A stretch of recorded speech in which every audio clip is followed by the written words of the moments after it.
정유씨, 그거 들었어요? 오늘 마약 분야 척척박사 데이 박사님이 게스트로 출연하신대요. 아, 마약이요? 그거 김밥이랑 떡볶이에 들어가는 거 아니에요? 아, 저런. 박사님한테 혼나기 전에 예습이라도 해야 하는 거 아니에요? 에? 아니었어요? 오셨나 보다.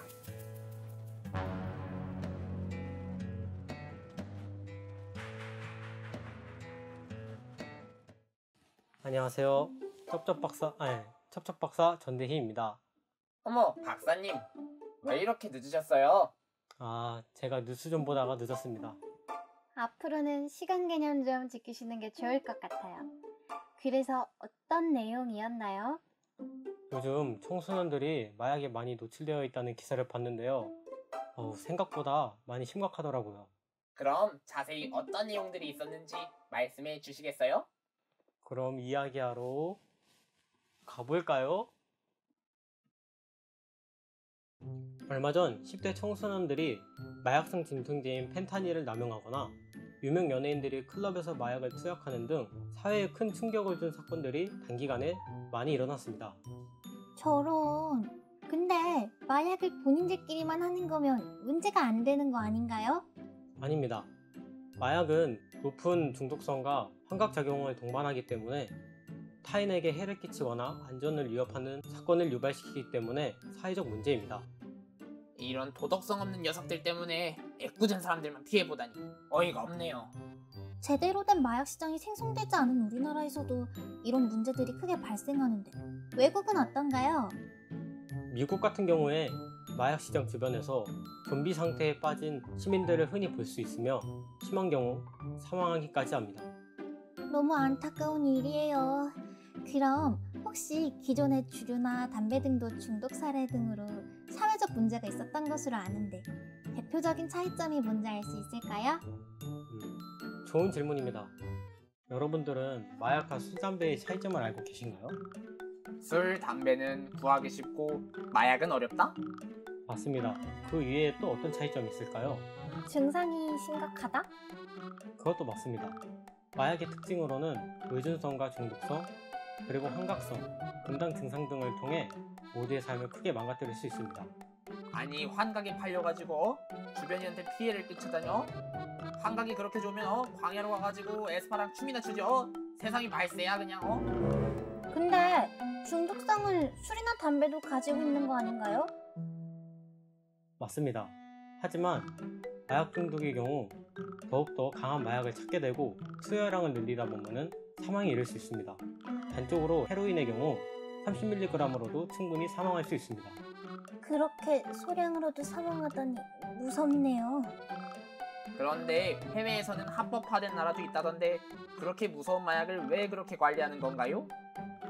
대표적으로 미국의 일부 주와 네덜란드, 캐나다에 이어 태국에서도 합법화하는 움직임이 보였는데요.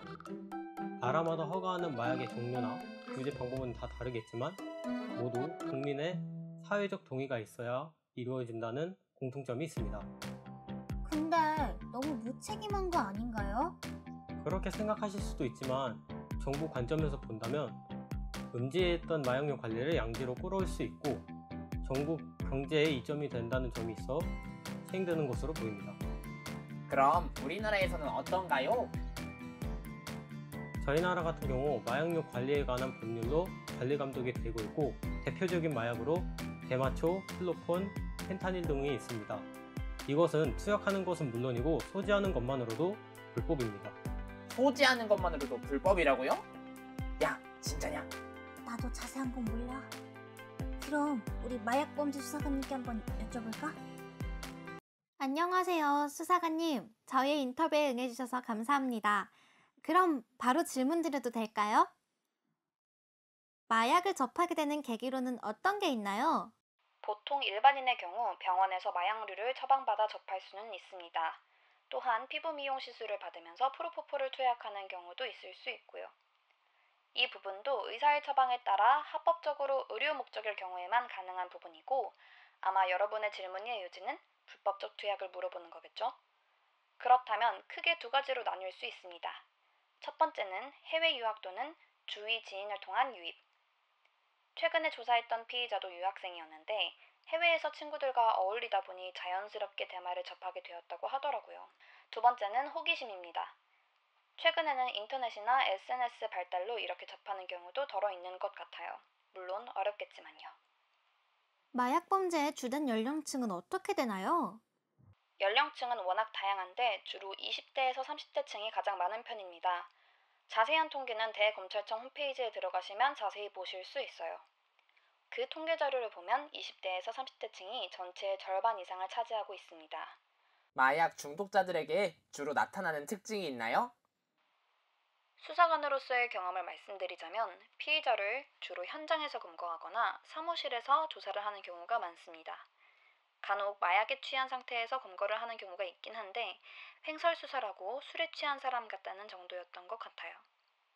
예전에 검거한 한 피의자는 마약을 자주 투약해서 검거 당시 몸이 삐쩍 마르고 생기가 없었는데 교도소에서 규칙적인 생활을 해서 그런지 몇 달 뒤 오히려 더 건강해진 모습이었어요. 마지막으로 이 영상을 보는 청소년 친구들에게 전하고 싶은 메시지가 있으신가요? 마약은 절대 호기심도 갖지 않는다.